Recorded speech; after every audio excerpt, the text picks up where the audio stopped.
All right, back for this 6-11 matchup with 5 Dice Hockey here, created by Martin K. And this is the 2009-2010 Alt Stanley Cup Playoffs. This is the 6-11 matchup. The New Jersey Devils finished 6th overall in the NHL that season. The Buffalo Sabres 11th overall. Yes, this is an Eastern Conference matchup. However, this is an all playoffs because the way that I've matched the teams is 1 through 16, 2 through 15, and so on, as I've said in some other videos as well. So for this one here, the Devils, as you can see here, they're not leading the game 3-1. That is rather their lead in the series. Buffalo took game 1 of this series. Actually, Ryan Miller, who in my opinion, at least at the Olympics this year in 2010, was the MVP, the most valuable hockey player in the world. I love the standing O and the appreciation that he got from those in attendance in Vancouver. It would have been a majority Canadian audience, but it didn't matter. Canadians love good hockey, no matter who it's from and where it's played. And so this is an excellent, and then obviously to say nothing of Marty Brodeur, legend, Hall of Famer, record book rewriter that Brodeur is as a netminder, and just the illustrious career that he had. Brodeur, who actually, because he was trying to play baseball on ice in the prelims, ended up ceding the starting position in the crease to Roberto Luongo. That year, I remember. I know he wasn't trying to play baseball on ice the whole game, but I think that there was an incident or three that led to during that game, as I recall, that led to him being ousted and Luongo taking his place there and going on to win the gold medal. But anyway, great matchup, great showdown. I digress like I do best. I got off in a tangent. Ryan Miller got the shutout in game 1. 4-0 Buffalo. Buffalo kind of played like a good New Jersey game, and then New Jersey played New Jersey hockey after that. The scores were like 3-1, 4-2, and I think, and then thereabouts. And then the Devils are coming off a shutout victory actually in game 4. Brodeur kind of, again, he bit back, and that way he get a shutout in this series. So going into game 5 here, I was just going through, and I'm going to pull some things up again, so I'm not overlooking anyone, your favorite player or anything like that. Buffalo that season, they had a good, they had a rookie by the name of Tyler Myers, who rookie defenseman who led all defensemen in scoring. They also had another, have to double check to see if he was a rookie or not. I think he would have been classified as a rookie that year as well, a fellow Tyler Ennis had 9 points in just 10 games with Buffalo that season, so he might not even have been a rookie yet, technically. And Ennis actually was second on the team in scoring, same number of points as Jason Pominville, who did lead Buffalo in scoring. They did just play 6 games in real life in the playoffs that season. And of course, Buffalo at the time, they had Thomas Vanek there. They had a couple of Tims in Connolly and Kennedy. Connolly, good season good player when he was healthy, high draft pick. That team had Mike Greer. That team had Nathan Gerby, who again saw limited time in the regular season, but he appeared in a couple of playoff games and had a couple of points for that.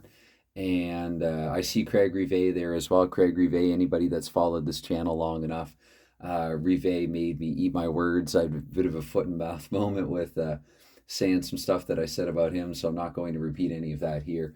Drew Stafford, I see there's another name. I think I mentioned Thomas Vanek. They were led in scoring by Derek Roy. Derek Roy does show up in the playoffs. He had a couple of assists there in 60 games, but they were led by Derek Roy in the regular season. The Devils, I talked about in another video. They had Parise, they had Brian Rolston that year. They had, Jamie Langenbrunner that year, Travis Sajak, of course. And Ilya Kovalchuk came over and had 27 points in as many games, and then Kovalchuk actually led the Devils in scoring in that playoffs with 6 points in 5 games. So interesting that the Devils actually were eliminated in 5 games, eliminated in the opening round of the 2010 playoffs. This is, of course, a Devils team that would go on just 2 seasons later to go to the Stanley Cup final with the Los Angeles Kings. So yes, there is all of that, and they have a name like Pierre-Luc Letourneau LeBlanc, double hyphen. Interesting characters that the Devils had then. I don't think I mentioned that one in the other video. Anyway, I'm going to get going with this. Again, this is 5 Dice Hockey by Martin K, and this video is 4:20 old. So we're going to take 2 minutes off the clock, where I realized that of all the things that I got ready for this video, our marker wasn't one of them. So if you see this here pen, the head comes off it. So I'm going to use one of my favorite characters here. I'm going to use his head. Hope he doesn't mind as a marker so I don't have to grab a puck. Anyway, JG is his name, actually. Biggest character crush since Super Mario. Anyway, I'm a big kid at heart. And speaking of things that make me a big kid at heart, it looks like we're going to get a goal here right off the bat. So I'm the slowest to the draw on that one. I'm Bob Cole in one of his final game assignments. Poor guy. There was a Phil Kessel goal that he caught way after the fact, and he really tried to sell it so well as well when he finally, you know. Anyway, 1-1-5 here means it's going to be a Buffalo goal because Buffalo, of course, in this game they were on the road here for Game 5. And so 164 or low, of which the 115 here qualifies. The Devils 214 or below. Should it go to Game 6 with New Jersey on the road, however, they have less of a chance to score, and Buffalo sort of, I guess, kind of outnumbers them similarly, or favors, it would be favored similarly if the game, you know, should it go back to the odd for Game 6. Anyway, so it's 1-0 here for Buffalo. We'll say, I guess, I don't know, Derek Roy from Jason Pominville, something like that, this post-Daniel Briere Buffalo Sabres. And we're going to take another minute off the clock where we get some turnover action, our first in the game. That red 6 means it's turned back over Buffalo's way with here that 6:23. And what it means is I'm going to roll for another chance for Buffalo and not advance time.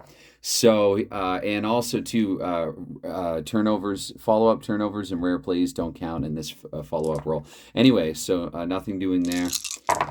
So we're going to stay in the same minute. However, then we get a 6-1-4. This time we will advance time in the turnover. This time the turnover goes to the Devils with a chance to tie. So we advance a minute, and that's a green 1. So it looks like we're going to get a couple of goals here right off the bat. Now that these teams are on camera, they want to show off. Brodeur and Miller looking less than invincible out of the gate. There's still lots of time for them to make up for it, though. But we have a 1-1 hockey game here. A couple of goals scored in the opening 4 minutes, where we're going to take 3 more off the clock now, up to 7. And again, another turnover. We're looking at the 6-5-1 and the 4, meaning that, it's going to be Buffalo's chance. Out of my slippery hands, these dice go. So we have a 4-1-2 there. That means nothing. Nothing amounting on the chance. We go up to minute 9 now, and the green 3 just tells me to keep on going. A lot of action there in the early going, though. It's so 12. And, 12, and let's see, do we? We got a 2-2-1 here, so no, not quite, but that was, yeah, not really. I would have said almost, but not quite, had that been New Jersey. Anyway, 3 more minutes coming off the clock now, up to minute 15, and we're just going to keep going with that green 4. We're going to stay in the same minute, but with another green 4, we just roll again. Another minute here off the clock. The green 3 this time tells us that we need look no further. We get to 3 more minutes off the clock. Now, a minute to go here in the first period. Going to be another turnover here with that 6-2-4, and it's going to be going over New Jersey's way. So this time with the 4, I do advance time. It's possible the Devils will get something here going early in the second period. Actually, no, they stay in the same minute with the 1-1-1. It is the home Devils taking a 2-1 lead here at the Prudential Center this year. Let me see, actually. At the, what do they call it? I think I knew this actually when I came on the video the last time. It was the Prudential Center. Okay, so anyway. So they're not flying Continentals. So we go 2 more minutes now. We're into the second period, and no. Okay, another minute here in the second period where we get the green 5. So Devils 2-1 after 1 here. 4 minutes into the second period. The green 3 just tells me almost, but not quite. At most. And let's see here, up to minute 6. And here at minute 6, look at this. It looks like we have a tie game there with a 1-1-3 in Buffalo. So 2-all, 6 minute. Whoops. And what happened there? I don't want to give away my secrets how I have these organized. No, it's fine. So 2-2 here, 6 minutes into the second period. I want to actually see that I have this. Hold on. Sorry about this. 8, 9, 1. The one so that I can do scores in the teens. For an upcoming Clash of the Champions that I have between the 83 Bruins and the 82 Islanders, I will have to have other Uno cards in the deck because I think it's possible in that 4-game total goals series that one team might go beyond 20 goals. I mean, one can't assume they would have to average 5 goals per game in those 4 games. But again, we are talking about the 82 New York Islanders. So anyway, Mike Bossy alone, right? So, okay. We stay in the same minute, but nothing's going to happen here. We still have a 2-all game. I'm going to try to speed this up a little bit. I gabbered too much near the beginning. So 8 minutes here into the second period, and let's see, no. I'm rolling all these blue 1s. That's why this one's slow, and as I just said, shaking, guys. I'm trying. Look at that, though. But this time, though, there will be a turnover, and with that 4, I will get to at least try to advance time again. That red 3 tells me the turnover goes the Devils' way. Chance to retake the lead here, which they do. I have to take 3 more minutes off the clock. And just past the half with the 1-6-5, we have a 3-2 hockey game for the Devils. Keep in mind, once again, the Sabres facing elimination here. Backs to the wall, of course. And we're going to take another 3 off the clock now, and it looks like we have another turnover with the 6-3-1. We don't advance time, and this is going to be a chance for the Devils to take a 2-goal lead. They don't do it.